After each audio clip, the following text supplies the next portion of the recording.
Today we've been talking about traditions, and I thought I would share my Christmas tradition with you. So every year we go to my Auntie Michelle's house and we go to the front door and she invites us in. And if you invite somebody in, you tell them to come inside. After we do that, we have some food and we also give out presents. So we distribute the gifts usually just to the children. I'm sadly a bit too old for presents now. But of course, sometimes Christmas isn't always a happy occasion. Once in a while, people tend to blurt out or say something without meaning to. And if you blurt out something, it's usually something negative or a secret. And people can get a bit upset. Now, if you get too upset, well, then we use the phrasal verb to boil over. So imagine a pot cooking with some pasta in it.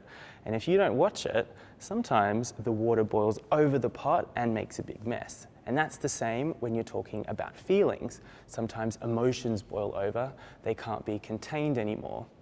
Well, if people are getting too angry and arguing too much, you can tell them to give over, which means to stop talking about it, it's enough. And hopefully you're able to iron out your differences or your problems. So if you think of the ironing and you think of a shirt, you need to iron it to get rid of the wrinkles so it's nice and smooth. We can do the same in our relationships and make sure that everything is smooth again. Now, what we normally do at Christmas is we like to talk about the past, and we say we take a trip down memory lane.